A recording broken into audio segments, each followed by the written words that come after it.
Yurtni söyiş isil insan xisleti, ama yurtvazlık bunun ta'tiri. Bostan medeniyetideki her yurtning özligi yurtvazlıkning manbasimi yoki nadonlikning asarimi va yoki siyosiy g'araz bilan o'ylanayotgan o'yinmi? Yurtvazlık to'g'risida ozroq so'zlab beramiz. Şu sualınızdaki bostanlık kimligi degan söz diqqatimni tortdi. Bu so'zni oldi bilan dastlabki Sharq Turkistonni ziyorat qilgan ba'zi keyingi modernizmlik insonshunoslar ishlatgan buning ichidagi muhim bir vakillarining birisi Justin Waddleson'niki bostanlık kimligi ve Xitoyning Ipak yo'lidagi Uyg'ur millatchiligi deydigan bir kitob chiqqan 90-yillarda.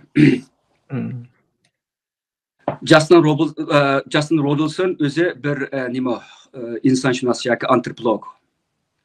Bu Sharq Turkistonga bordi, Urumchini, Turpanni, boshqa yerlarni ko'rdi bu. Shu yerda buning diqqatini bir nuqta tortdi. Ya'ni Uyg'urlardagi millatchilik va Uyg'urlardagi yurtvozlik.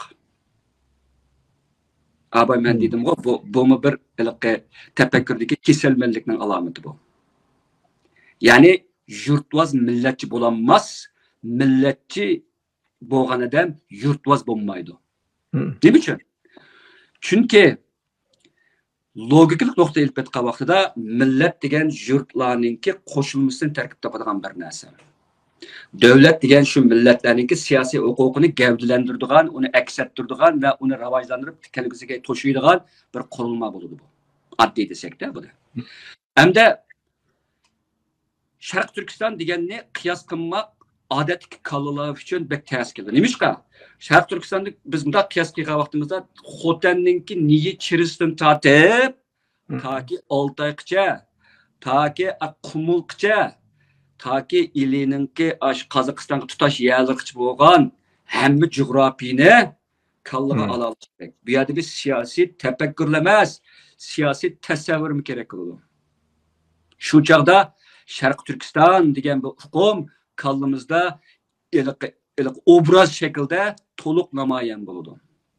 Agar unda qilinmasa, sen ne vatanparvar bo'lsan, ne millat bo'lsan, hech nima bo'lmaysa, faqatla birsi kallam unga yetmaydigan yigilab qolgan yoki tasavvuring o kadar aciz bir odam bo'lsa, vatan to'g'riliq gap qilmasa, uni sen qiyos qilolmasang, shu jo'grafiyani ko'ranmasa, alda jo'grafiyalik deyapman buni men boshqa yerda hissiyat tursin taqa. Faqat jo'grafiyalik nuqtadan deyapman. Shu jo'grafiya hem shu jo'grafiyadagi her bir hasharat qurut qo'ng'izdan tortib, uning osmini hatta onun iyi quyoshi, gerçi bir quyosh bir ay olsun o. Hatta onun şamalları, deryaları, ormanları, heliqi bütün vücududan g'irib to'kilib tursin o.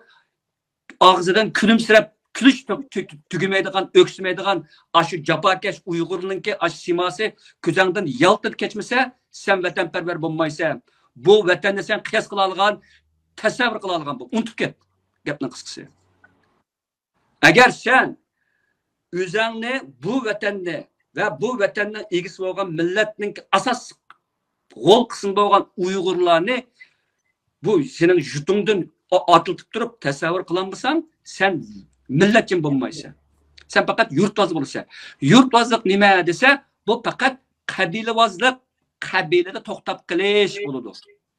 Siyosiy jihatda biz davlat darsiga ketgan bo'lmaymiz.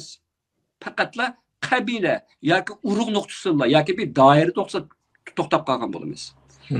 Hamda tarix kelaydi. Qashqariya davlatininki ingliz tili va rus tilidagi ba'zi tadqiqotlarda ilingan nomi 7 shahar davlati bu deyiladi. Hamda yana abay kelgan gapning o'zi kelaydi, bostanliq madaniyatda. Sharq Turkiston toki Qarxonlar davlati mag'lub bo'lgandan keyingi 1000 yillik ichida o'ttirdi bir yakan davlati bor. Yakan davlatidan o'ttirliqda biz Qarq Xitoyli bo'ldi, Mo'ng'ullar bo'ldi, Turklashgan Mo'ng'ullar, undan keyin so'pi inshaalloh Chinsuvasinki mudoxalasi va belgilik kichik ta'sirlari, hujumlari kontrol qilishlar oxirisida Qashqariya davlatini quramiz.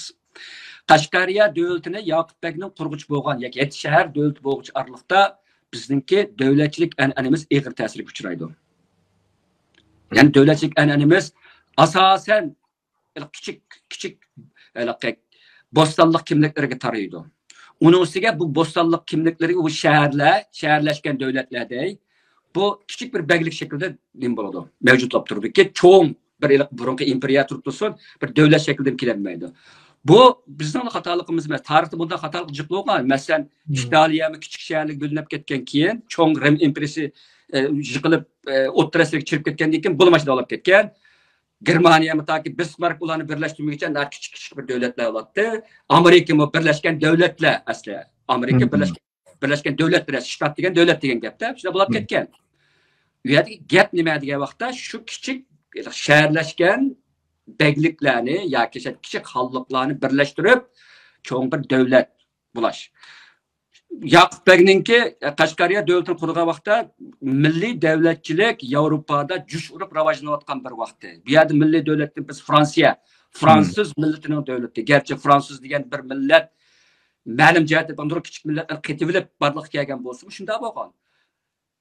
Germaniya ham shunda atdi va boshqalar. Endi Xitoyga kelsak, bizning dushmanimiz Xitoyga kelsak, Xitoyning ahvoli bizdan ko'p farqlanmaydi. Taki Xitoylar 20 asrninki başlarına kelgicha asosan yat millatning qo'lida yashagan. Chin sulolasi Manjular bularni 300 yildan ortiq isloq, undan bir Mo'ng'ullar va boshqa. Ya'ni 1000 yil bularmi o'ziniki Xitoyninki milliy davlat, Xitoy degan davlat ismi yo'q, millatmi yo'q, keyingi bir ijtimoiy qurashtirilmagan bu o'tirib tursin. Ama Xitoyning shu jiyografiyaning ichida bir markaz o'zining bir davlati yo'q demoqchiman. Bunu ular G'arbdagi milliy davlatchilikni o'rganib turib qayta qurib chiqdi. Sharq Turkistonda dal shunday. Sharq Turkistonmo bulatma shu nimada Yaqub Begning qiyg'ini 7 shaharni birlashtirib bir davlat Qashqariya davlatiga kirish bo'ldi. Ammo bu chaq bizning ko'ngilimiz nima bo'ldi degan intayin joyil o'zini o'ylaydigan, o'zining yerlik manfaatini chiqish qiladigan kichik beglarningki umumiy bir siyosiy ramkaga kirishga bo'lgan qarshilik bo'ldi. Yaqub Begni ko'pincha odamlar bo'lapmi shu tarixni azroq burmalaydiganlarningki xili ko'pi nəhayət zalimdi deb tasvirlaydi. Ammo kamdan kam Yaqub Begninki bütün 7 shaharni birlashtirib turib bir İslami Türkiye bir davlat qurishdan iborat davlatchilik ideyasi, izlanishları ve onu qo'l qozongan ba'zi bir muvaffaqiyatlarni tilga olishni hargiz xohlamaydi. Agar u haqiqatan zolim bo'lsaydi, Xitoylar uning qabrisini portlatib tuzilib etmaydi. Xitoylar qaytadan Abbax Xo'jayinga o'xshash bizga yana qaytadan cho'ngaytilgan deb talab qilgan Uyg'urlar deydi. Neymiş Xitoyning ichini o'g'isini qaytib etdi, ichidan qon ketkizib etdi Yaqub Beg. Chunki u shu bizning Anjalliklar, heliqi Farg'onaliklar, heliqi Qashqarliklar, heliqi Xotanliklar, Oqsuliklar deb parcha turayotgan Turkistonlik bir kimligi davlat shaklida reallashmagan, unutilib ketayotgan bir qavmni birlashtirib, Sharq Turkistonda bo'lsa-mu, Qashqariyani markazida Qashqariya degan bir davlatni qurib chiqishga bel bog'lay olgan bir odamdi. Yaqub Begninki bu jihatdagi to'kpisi, ya'ni yurtni asos qilmadi. Yaqub Beg Qashqariyni qilib, boshqa beglarga o'xshash Qashqariyni markaz qilsa, Yaqub Begdek texidimi gullab yashash mumkin-da. Boshqa beglar ham yashadi u. Shu chaqdagi men bir qitim deb o'tib ketgan yana bir qitim takrorlab qo'ya. Shu chaqdagi Avstraliyaniki 1875-yildagi bu bir gazeta Adelaideki bir gazeta taqibi kichik bir shaharning bir gazetida shunday deyilgan. Sharq Turkistondagi Yaqub Beg va Xotanning xoni va Quchoningki beglari o'ttirishga ziddiyat shu qadar o'tkirki, ularning bir-birisiga bo'lgan o'chmanligi, ularningki o'rtaq dushmani bo'lgan Xitoylarga o'chmanlikdan hal qilib ketadi deydi. Angladingmi gapni? Ma yerlik begchilikningki bizning beshimizga keltirgan ofatlarni angladingmi? Bu yutbozlik hozirgacha bor. Nimani hal qila oldik bu yutbozlikda? Yaqub Begninki Sharq Turkistonni ash vaqtning o'zida bir siyosiy ramkaga eklanmasligi biz üçün korkunçluk bir sabaqdan derak berdi. Bu sabaqninki zilzilisi tehi yeliqçi bugünkü yo'qog'ini yo'q. Bu jutvazlık aramızdan hazırqıç yo'qog'ini yo'q. Yaqub Bek qanchalik azob tatgan bo'lsa, Yaqub Bek qanchalik qiyinchilik tatgan bo'lsa, hozirgi bizning siyosiy da'voyimizning ustidagi va jiroqni ko'zlaydiganlarmi shundoq ig'ir azoblik chekyapti hozir. 150 yildan ortiq vaqt o'tgan turib, beşimizden nurgun ıssiq sovuqlar o'tgan turib, dunyoda olamshumul o'zgarishlar bo'lgan turib, bizningki dushmanimiz kundan kuniga kuchayotgan turib, xalqarodagi vaziyat kun sari murakkablashayotgan turib, bizning bunimizga dunyoni buniga suv chirib ketdi, dunyoni suv bisib ketdiki, bizning bunimizga suv chiymadi. Aql jihatda kasalmanlik desa mana mashun deydi. Boshqa misolni ko'rsang meni qoyil qilinglar. Lat qilinglar, la'natgardi qilinglar meni. 150 yil bo'lgan bu saboq yutmaydi ekan, ma millatninki tafakkurda ig'ir chatoqlar deganni bildirdi. O'ylab beqinglar. O'xshash narsa takrorlanyapti. O'xshash narsaga chabaq chilinyapti. O'xshash narsa rag'batlantiryapti. Mayli o Xitoyninki bizga hujum qilish taktikasi bo'lsin. Ya'ni biz bo'lsa Xitoy hech qachon bizni mehmonga chaqirmaydi. Har vaqt bizni o'ldirishni qasdi bo'ladi. Ammo bu turib tursin. Ama ichimizda 150 yilning yozi bu yurtbozlikqa chavaq kelyapganlar la'natgar millatninki ayni vaqtda Yaqub Bek davrida qanchalik xoinlar bo'lsa, hozirmi xoinlar bo'ladi. Men shunday deb qo'yay. Kechirmayman.